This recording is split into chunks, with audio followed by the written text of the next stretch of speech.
नमस्कार, ABP news पर मैं हूं आपके साथ शीरी। बात करेंगे पाकिस्तान की, जहां हर दिन हालात बेहद खराब होते जा रहे हैं और इसकी वजह है वहां की हुकूमत की भारत से दुश्मनी वाली पॉलिसी, जिस पर वो 75 साल से चलता रहा है।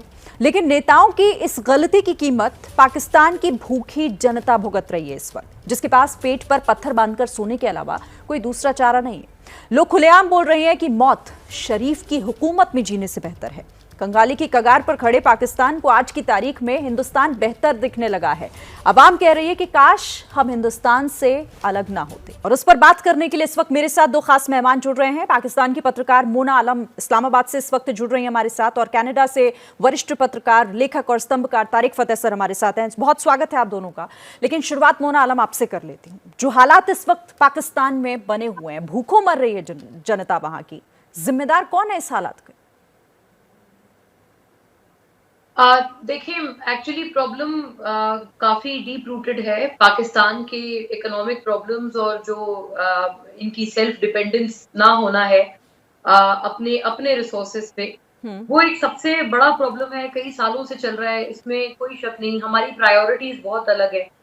और आपने जो आइडेंटिफाई किया अपने प्रीएम्बल में, मैं I would like to differ, क्योंकि इंडिया और इंडिया के साथ हमारी कोई जंग और ये सारी चीजें ये किसी की भी अभी प्रायोरिटी नहीं है।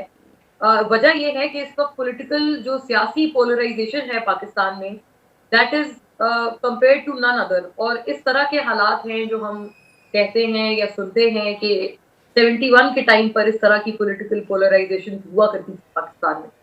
सबसे बड़ी प्रॉब्लम यही है, जिसकी वजह से हमें इकोनॉमिक ट्रबल्स भी हैं, हमें टेररिज्म के मसले भी हैं।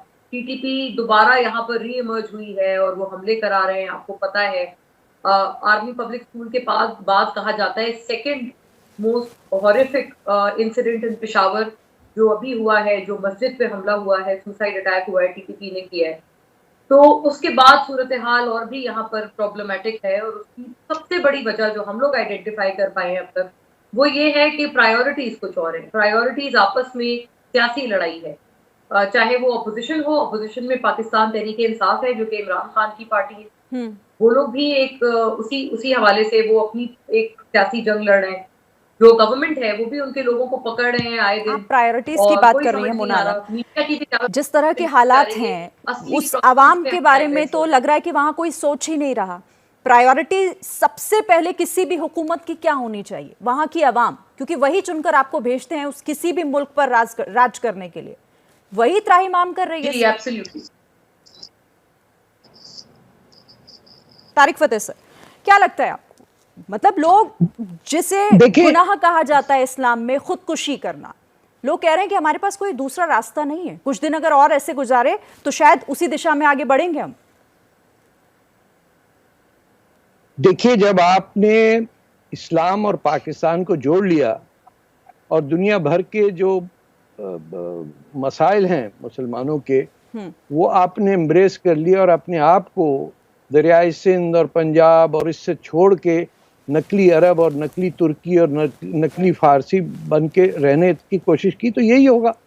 जो मेजॉरिटी पाकिस्तान के बाशिंदे थे उनका तो आपने कत्लेआम किया 1971 में, जेनोसाइड कर दिया बांग्लादेश का, जहां east Pakistan was the only place that voted overwhelmingly for Pakistan.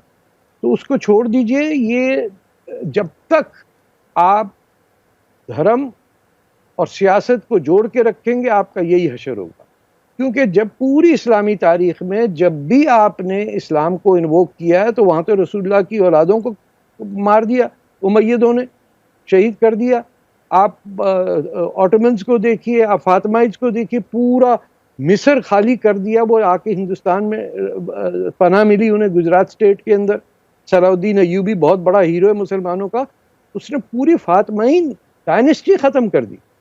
तो हमारे जहन में जब तक ये रहेगा कि हम इस दुनिया में पैदा हुए हैं अल्लाह के लिए और अल्लाह का इम्प्लीमेंट करने के लिए, तो करते रहिए। फिर आपने जो जूते खाए हैं पिछले 50 साल के अंदर, आपको तो होश ठिकाने नहीं आते कि आपके यहाँ कुछ बनता ही नहीं है।